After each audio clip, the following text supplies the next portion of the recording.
નમસ્કાર ખેડૂત મિત્રો, ફાર્મર ક્રોપ સોલ્યુશનમાં આપ સૌનું હાર્દિક સ્વાગત છે। તો આજે આપણે ફરીવાર એક ખેડૂતને અહીંયા મળવા આવ્યા છીએ, જ્યાં આપણે 12 દિવસ પહેલાં ટ્રીટમેન્ટ કરાવી હતી કે કપાસમાં જ્યારે આપણે ખબર હતી અત્યારે હાલનું વાતાવરણ છે કે જેને કપાસ લાલ થઈ જાય છે, ઉપડતો નથી, દાંડી લાલ થઈ જાય છે, પાંદ કઠોરિયા થઈ જાય છે કે જેને વિકાસ નથી થતો।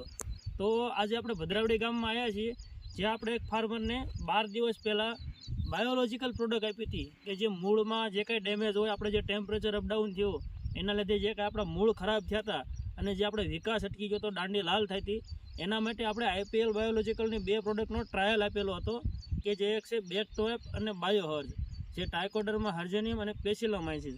તો તમે જોઈ શકો છો રૂબરૂમાં કે આ કપાસ છે, અને આપણે જ્યારે વધ નથી તે તમે જોવો છો 12 દિવસમાં આટલો કપાસ થઈ ગયો છે।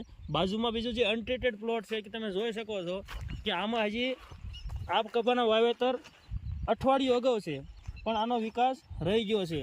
જે તમે રૂબરૂ પ્લોટમાં જોઈ શકો આ સાઈડ વિકાસ થયેલો નથી, અને જેમાં આપણે ટ્રીટમેન્ટ કરાવી છે કે તમે જોઈ શકો છો, જેમાં આપણે ટ્રીટમેન્ટ કરાવી છે કપાસ એકદમ હેલ્ધી છે, મૂળ ચોખ્ખા છે અને ખૂબ જ સારું પરિણામ મળે છે।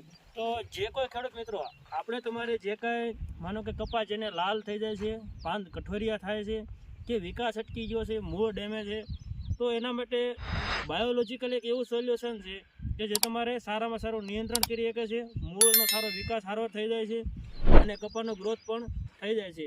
તો આમાં તમે જોઈ શકો છો આખો પ્લોટ એકદમ આપણે જે ટ્રાયલ કરેલો છે કે 12 દિવસમાં જેની હાઇટ અને એકદમ લીલોછમ કપાસ થઈ ગયો છે। તો આવા અવનવા વિડીયો જોવા માટે ચેનલને લાઈક કરો, સબસ્ક્રાઈબ કરો। ખૂબ ખૂબ આભાર।